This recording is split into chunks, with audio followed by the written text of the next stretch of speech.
وهو أصدق القائلين وقوله الحق بسم الله الرحمن الرحيم قل إنما أعظكم بواحدة أن تقوموا لله مثنى وفرادى ثم تتفكروا آمنا بالله صدق الله العلي العظيم وصدق رسوله الكريم ونحن على ذلك من الشاهدين رب اشرح لي صدري ويسر لي أمري واحلل عقدة من لساني يفقهوا قولي صلوا على محمد وآل محمد اللهم صل على محمد وآل محمد نور وجوهكم بالصلاة على محمد وآل محمد اللهم صل على محمد وآل محمد حضر وفاكم بالصلاة على محمد وآل محمد اللهم صل على محمد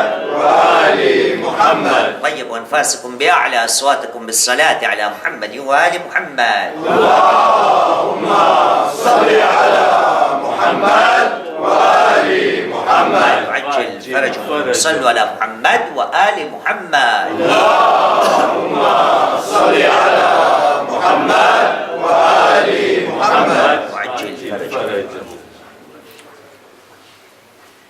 Dans le Saint-Coran, il y a un verset qui est bizarre. Quand on lit ce verset-là, il y a beaucoup de questions qui se posent.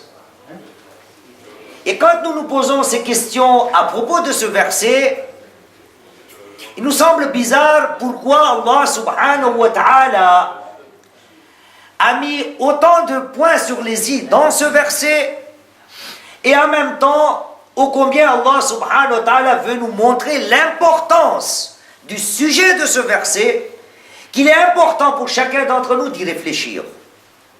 Exposons d'abord le verset. Allah subhanahu wa ta'ala dans Surat As-Saba, c'est le chapitre 34 du Saint-Coran, verset 46. 34, 46. Allah subhanahu wa ta'ala dit à son prophète, donc notre prophète Muhammad sallallahu alayhi wa sallam,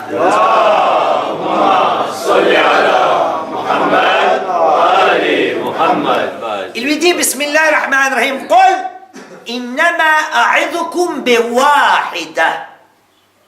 Qul innama a'idhukum biwahida. Ô mon prophète, dis-leur à qui? Aux idolâtres, aux polythéistes.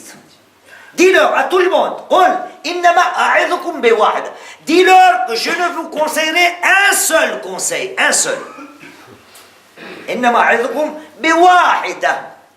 Je vous exhorterai un seul conseil. La question qui se pose, pourquoi Allah subhanahu wa ta'ala dit à son prophète de donner conseil à ce peuple et en même temps il lui dit tu dois leur donner un seul conseil. Pourquoi? Est-ce que Allah subhanahu wa ta'ala a un seul conseil à donner? En général, le Coran en entier est conseil partout. Et d'ailleurs, tous les prophètes l'ont dit et l'ont prédit que nous sommes venus pour conseiller l'humanité. Et au meilleur des prophètes, Allah subhanahu wa ta'ala dit tu dois leur conseiller un seul conseil. On va prendre une seule preuve. Il y en a beaucoup, hein? On va prendre un seul. Ou une seule preuve. Par exemple, Nabiullah Hud. Il y a un chapitre dans le Saint-Coran, c'est le chapitre 11 du Saint-Coran, Surat Hud. Mais Allah subhanahu wa ta'ala parle à propos de Nabiullah Hud dans le chapitre 7, Surat Al-A'raf, verset 68. 7, 68.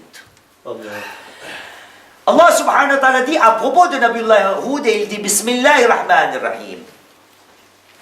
Wa uballighu risalati rabbi wa ana lakum nasi'un amin. Je suis celui qui vous communique les messages du Seigneur, de mon Seigneur. Et je suis pour vous un conseiller digne de confiance. Voyez-vous, donc Allah subhanahu wa ta'ala, dans notre verset dit à son prophète, tu dois conseiller un seul conseil. Et de l'autre côté, il en parle à propos d'un autre prophète, en l'occurrence Nabiullah Hud alayhi salam, et il lui dit que lui disait que je suis un conseiller digne de confiance. C'est-à-dire Allah subhanahu wa ta'ala est en train de dire que tous mes prophètes sont des conseillers pour vous. Mais quand il en vient au dernier des prophètes, le sceau des prophètes, le meilleur des prophètes, le saint des saints, le chef de tous les prophètes, Muhammad sallallahu alayhi wa sallam, Allahumma salli ala Muhammad wa ali Muhammad. à lui il dit, Qul, dis-leur, innama, alhamdulillah, les frères qui comprennent l'arabe. Le mot innama, c'est harf hasr. C'est une conjonction de coordination. Et là, Allah subhanahu wa ta'ala dit, tu dois limiter innama. Voyez-vous, innama, nous l'utilisons souvent. Chaque fois qu'il y a un discours, on vous en parle. Bismillahirrahmanirrahim. Innama waliyukum Allahu wa rasuluhu. 55. 49, 10. À propos des frères. Innama al-mu'minuna ikhwa. 33. Innama yuridu Allahu liyudhiba ankum ar-rijsa ahla al-bayt wa yutahhirakum tathira. Allahumma salli ala Muhammad. 5,90, 5,91, innama al-khamra wal maisir, et ainsi de suite. Allah subhanahu wa ta'ala utilise le harf asr, cette conjonction innama, quand il voudrait limiter les choses. Et là, Allah subhanahu wa ta'ala dit ensemble, qul innama a'idhukum biwahida. Dis-leur que je ne me limiterai qu'à un seul conseil. Quel est ce conseil? Si Allah subhanahu wa ta'ala dit de se limiter à un seul conseil, c'est que ce conseil doit être primordial. Ô combien il doit être important que c'est le résumé du message d'Allah subhanahu wa ta'ala pour chacun d'entre nous. قل إنما أعظكم بواحدة أن تقوموا لله مثنى وفرادى. Voici le conseil. Vous devez vous lever que pour Allah subhanahu wa ta'ala. Que vous soyez par deux et que vous soyez isolés. Ou individuellement, vous devez vous lever pour Allah subhanahu wa ta'ala, ou que vous soyez deux, donc père, là aussi vous devez travailler toujours et toujours pour Allah subhanahu wa ta'ala. C'est-à-dire, Allah subhanahu wa ta'ala est en train de dire à son prophète de nous conseiller, de les conseiller, que toutes mes actions doivent être pour Allah subhanahu wa ta'ala. L'intention doit être pour Allah subhanahu wa ta'ala. La décision doit être pour Allah subhanahu wa ta'ala. La réflexion doit être pour Allah subhanahu wa ta'ala. À chaque fois, à tout moment de ma vie, je dois essayer de m'effacer. C'est ce qu'on appelle dans la langue arabe Nukran al-Dhat. Les gens qui comprennent l'arabe. Nukran al-Dhat. En français, cela se traduit par l'abnégation. L'oubli de soi. Voyez-vous, quand je suis allé vérifier aujourd'hui dans le dictionnaire, que veut dire abnégation? Et donc dans le dictionnaire, peut-être Larousse ou je ne sais pas quel dictionnaire, voilà ce qu'on nous dit, la traduction de l'abnégation. Abnégation veut dire sacrifice total pour autrui en ce qui est essentiel pour soi. Sacrifice total pour autrui en ce qui est essentiel pour soi. Et donc Allah subhanahu wa ta'ala dit à son prophète, vous devez individuellement oublier votre vous-même, donc votre soi, et tout faire pour Allah subhanahu wa ta'ala. Voyez-vous, cette action, ce n'est pas une action facile. L'acte de s'oublier soi-même, nukrani dhat, oublier son ego, se dire que je suis. Voyez-vous, nous, en Madagascar, alhamdoulilah, beaucoup de frères, nous sommes tous de Madagascar. Je ne sais pas si ici, en France, on utilisait ce mot-là, mais je me souviens quand nous étions en Madagascar, quand nous étions petits, enfants, adolescents, quand quelqu'un était vantard, orgueilleux, on disait « Je suis Palumbo Tsema ». C'est ce qu'on disait. Il a trop la maladie de « je suis ». Je suis quelqu'un. Et donc Allah subhanahu wa ta'ala dit, je vais vous conseiller, ou oh mon prophète, tu dois leur conseiller un seul conseil, l'abnégation, l'oubli de soi. Et donc, chers frères, voyez-vous, ça, ce n'est pas une action facile. Et pourtant, pour réussir dans ce bas monde, Allah subhanahu wa ta'ala nous dit, tu dois tout oublier sauf moi. Tu dois t'effacer pour moi. Tes actions doivent être pour moi. Même s'il y va de ton honneur à toi, s'il y a action pour Allah subhanahu wa ta'ala tu dois avoir cette qualité-là, l'abnégation. Sallu ala Muhammad wa ala Muhammad. Allahumma salli ala Muhammad wa ali Muhammad. C'est la même chose de l'autre côté. Voyez-vous, les tyrans de ce bas monde, ceux qui sont oppresseurs, ou bien moi-même, quand j'ai envie de quelque chose, quand je désobéis à Allah subhanahu wa ta'ala, quand je commets des péchés d'Allah subhanahu wa ta'ala, pourquoi? Parce qu'il y a un amour propre. J'aime ça. J'aime ces choses-là.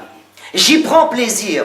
Et je mets de côté Allah subhanahu wa ta'ala. Or, que Allah et le prophète nous demandent, oublie-toi toi-même, tous les plaisirs que tu dois essayer d'avoir doivent être des plaisirs pour Allah subhanahu wa ta'ala. Mais comment faire cela? Le don de soi, le sacrifice pour autrui, et oublier son soi. Nous avons beaucoup d'histoires de nos prophètes et de nos imams. Mais je vais vous conter une histoire de nos érudits, pour vous expliquer ô combien cela n'est pas facile.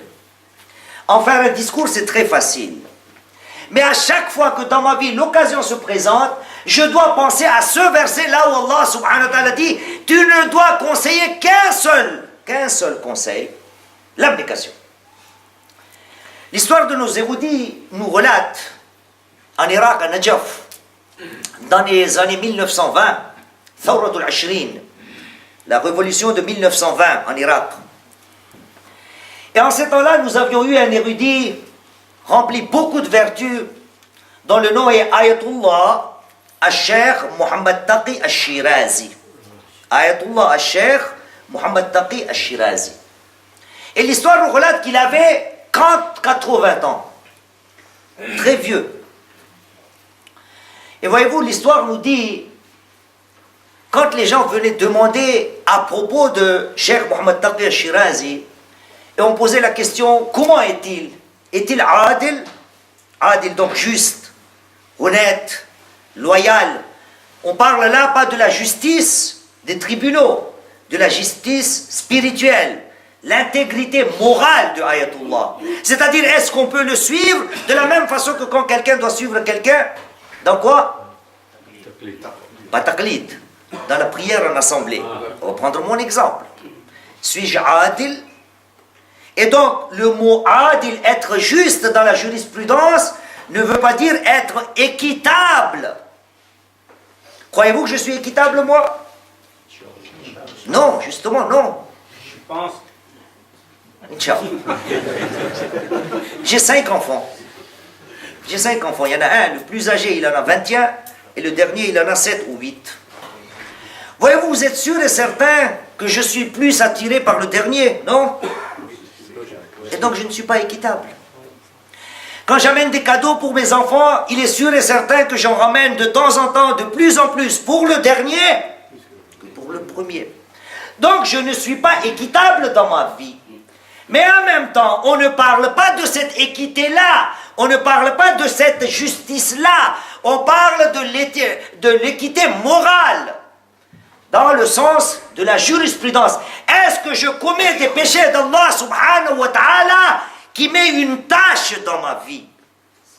Et donc quand on demandait à propos de Ayatullah Cheikh Muhammad Taqi al-Shirazi, est-ce qu'il est adil? Les gens disaient, vous nous posez la question, est-ce qu'il est juste? Demandez plutôt, est-ce qu'il est ma'soum ou pas? Au lieu de me poser, c'est pas pour moi ça, c'est l'autre, hein? L'autre cheikh. Sallu ala Muhammad wa ala Muhammad.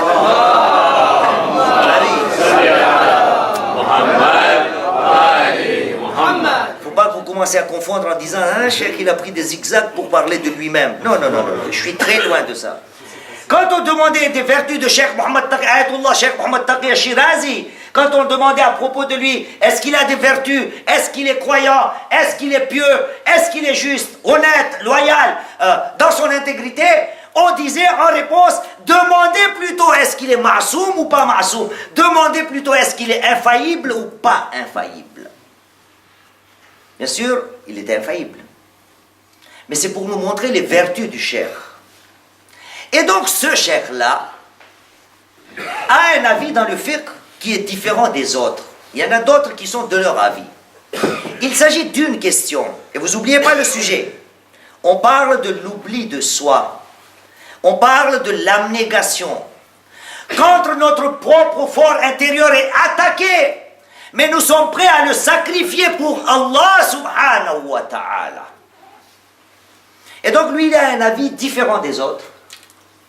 Ayatollah Cheikh Mohammed Taqi al-Shirazi dit que si nous devons donner de l'argent à quelqu'un qui va rattraper les salawats et les jeûnes, as-siyam, donc les prières quotidiennes obligatoires, Fajr, Dhuhr, Asr, Maghrib, Isha, quelqu'un qui est décédé, donc pour le défunt, ou les jeûnes du mois béni de Ramadan, Ayatollah a un avis qui dit, pour moi, il n'est pas raisonnable et surtout, il n'est pas permis de donner cet argent à quelqu'un qui n'est pas adil. Quelqu'un qui n'est pas juste.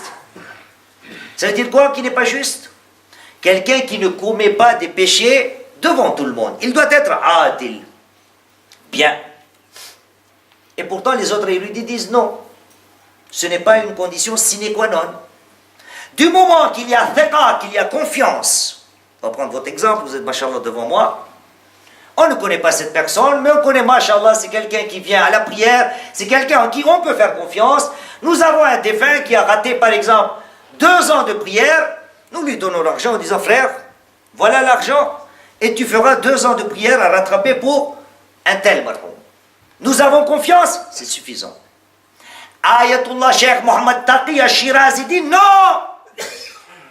Je dois être certain de son équité, de sa loyauté, de sa justice morale.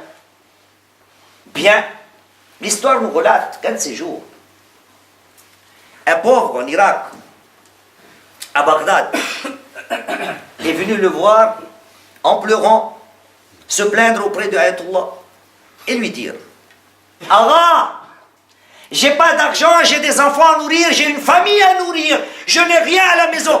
Avez-vous quelque chose pour me donner pour que je puisse rattraper les prières et les jeûnes des défunts?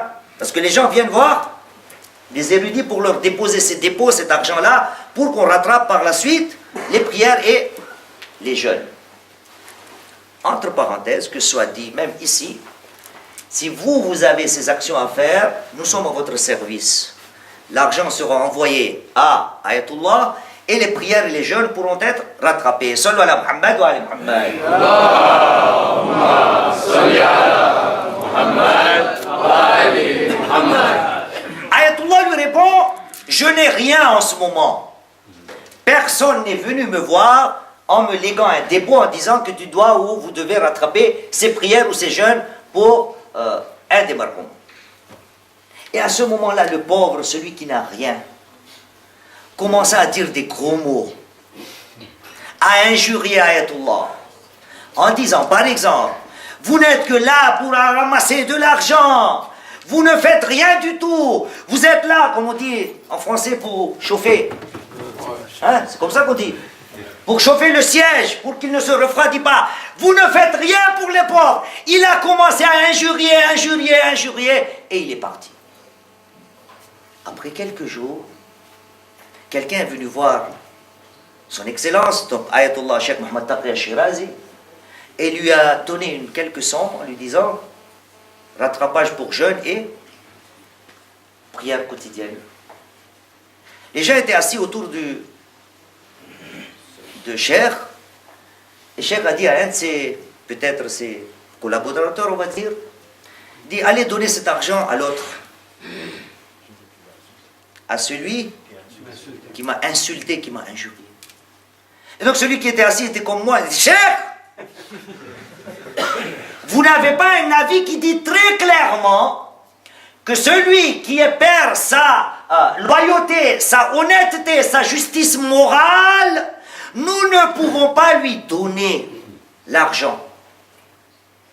Et Cheikh, vous savez très bien que nous avons dans les hadiths qui nous disent « Sabbul mu'mini haram » injurier. Sallallahu ala Muhammad wa ala Muhammad.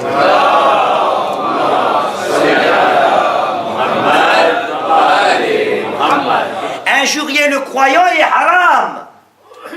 Et donc nous avons vécu ça ensemble. Nous étions témoins. qu'il a commis un acte haram devant tout le monde. Donc, sa honnêteté est partie.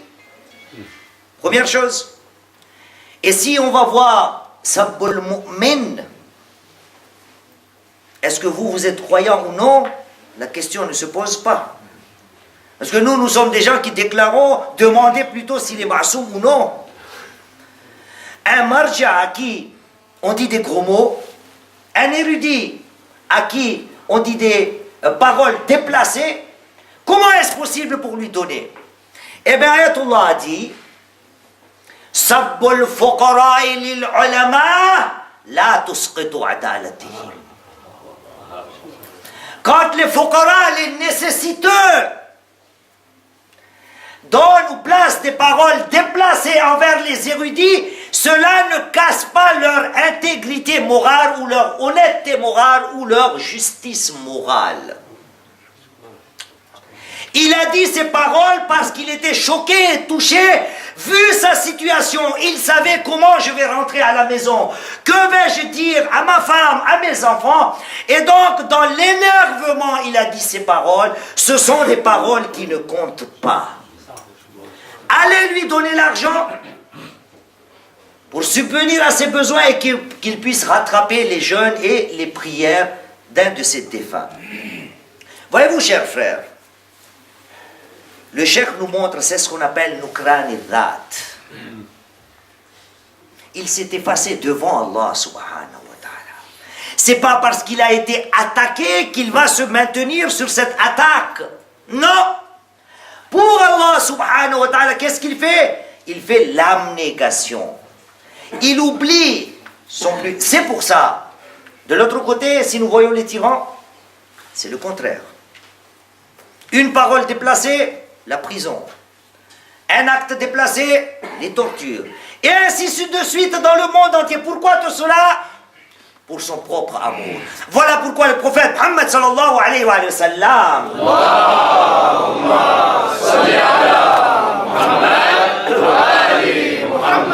dans ce hadith qui nous est très connu, nous dit Ra'su kulli khatiyya hubbud dunya. Hubbud dunya ra'su kulli khatiyya. L'amour de ce bas monde est quoi? Le pilier ou la tête ou la raison principale de toute faute ou de toute erreur. Chers frères, en faire un discours n'est pas facile. Et nous savons très bien de quelle manière nos imams nous ont montré que devant Allah subhanahu wa ta'ala, nous nous effaçons, nous nous oublions nous-mêmes. Vous vous souvenez, hier, j'ai mentionné une narration de l'imam Ali alayhi salam.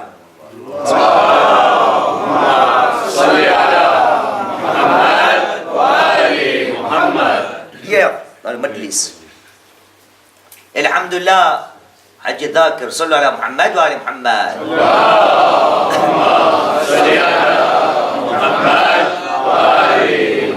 صلوا على محمد وآل محمد. اللهم صل على محمد وآل محمد. Alhamdulillah, le livre est là à la vente, Inch'Allah, dans notre bibliothèque, La Voix de l'éloquence, Nahjul Balagha.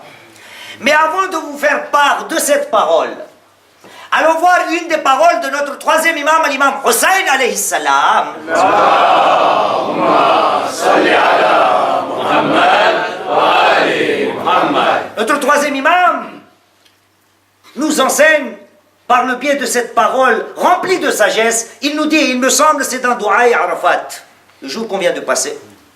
L'imam Hussein alayhi salam dit Amiyat aynun la tarak. Amiyat aynun la tarak. Est aveugle l'œil ou les yeux qui ne te voient pas. Nous sommes tous aveugles, non? Vous voyez Dieu, vous? Qui est-ce qui voit Dieu ici? Nous sommes tous des aveugles. Non, l'imam Hussein nous dit que celui qui n'est pas censé reconnaître, qui n'est pas censé s'effacer devant Allah subhanahu wa ta'ala, qui ne voit pas qu'il doit être rempli d'abnégation vis-à-vis d'Allah subhanahu wa ta'ala, c'est quelqu'un qui ne voit personne devant lui, il ne voit que lui-même. Amiyat aynun la tarak. Ça c'est la première partie. Il y a encore mieux. Allah subhanahu wa ta'ala, dans ce même verset, après avoir dit, ô mon prophète, dis-leur, innama a'idhukum biwahida an taqumu lillah, vous devez vous lever que pour Allah subhanahu wa ta'ala. Mais comment? Comment? Mathna wa furada. Que vous soyez père, ou que vous soyez isolé, individuellement.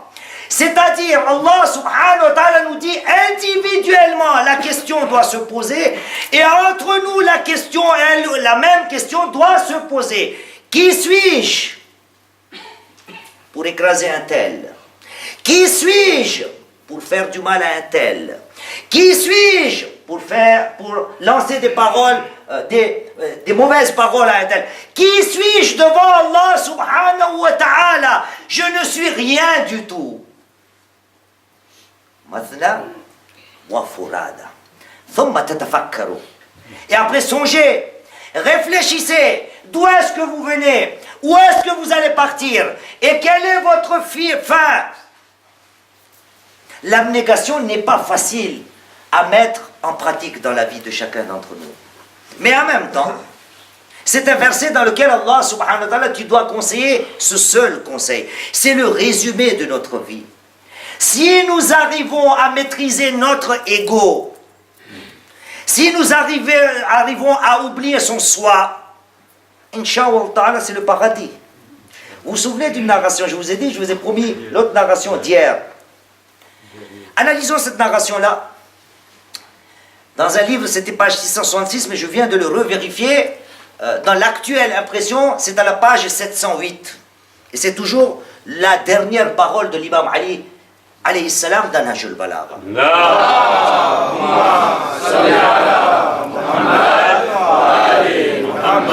L'imam Ali alayhi salam dit, Ilahi kafani faqran an takuna li rabba, wa kafani izzan an akuna laka abda. Ilahi wajadtuka kama urid, faj'alni kama turid. Ô mon Seigneur, il suffit à ma fierté que tu sois mon Seigneur. Ilahi kafani fakhran an takuna li rabba. L'imam al-Islam dit, pour ma fierté, cela est suffisant que toi, Allah subhanahu wa ta'ala, tu es mon Seigneur. Wa kafani izzan an akuna laka abda.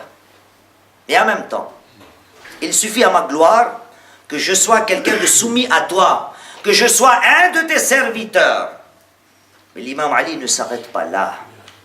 Il nous montre comment l'imam Ali alayhi salam oublie son ego.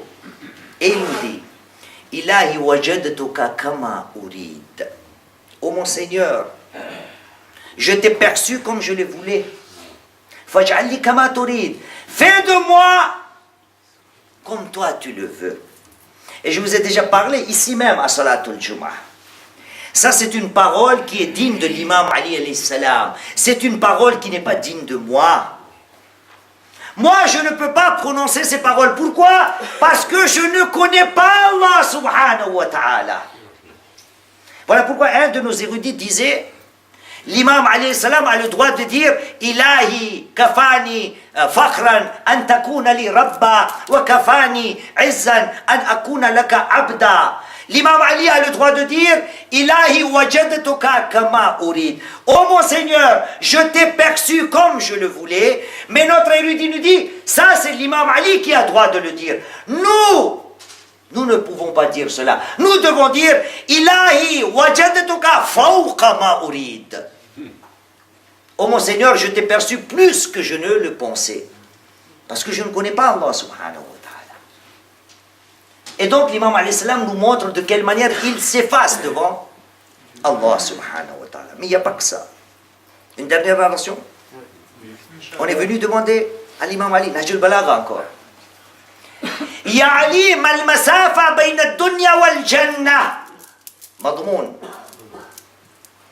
Quelle est la distance entre ce bas monde et le paradis? C'est combien? Combien de kilomètres à peu près? Hein? 4 doigts, 2 poids. Le 4 doigts en l'occurrence c'est bayn al-haqq wal batil. D'accord? Entre la vérité et le faux. Hein? Al-Sharq ou al-Gharb. Voilà, chef, il a dit la distance entre l'Orient et l'Occident. Et il y a un autre qui a répondu ici 2 pas. L'imam alayhi salam a dit Qadaman. 2 pas. De ce bas monde vers le Jannah, 2 pas. L'imam alayhi salam nous dit le premier pas, si tu le poses sur ton ego, le deuxième est direct dans Jannah. Le premier palier, le premier pas sur toi-même, tu t'écrases toi-même, tu t'oublies toi-même, tu n'es rien dans ce bas monde. Qadamun ala hawak ou ala nafsik, wal qadamu thani fil jannah. Et le deuxième pas est direct dans le paradis. Voilà pourquoi Allah subhanahu wa ta'ala dans le Saint-Coran dit à son prophète, tu dois conseiller un seul conseil. Et ce conseil est tellement important que si chacun d'entre nous, en résumé, dans notre vie de ce bas monde, si nous arrivons à nous effacer nous-mêmes devant Allah subhanahu wa ta'ala, eh bien, Inch'Allah wa ta'ala, le paradis est à nous. هذا والحمد لله رب العالمين ربنا تقبل منا إنك أنت السميع العليم بسم الله الرحمن الرحيم والعصر إن الإنسان لفي خسر إلا الذين آمنوا وعملوا الصالحات وتواصوا بالحق وتواصوا بالصبر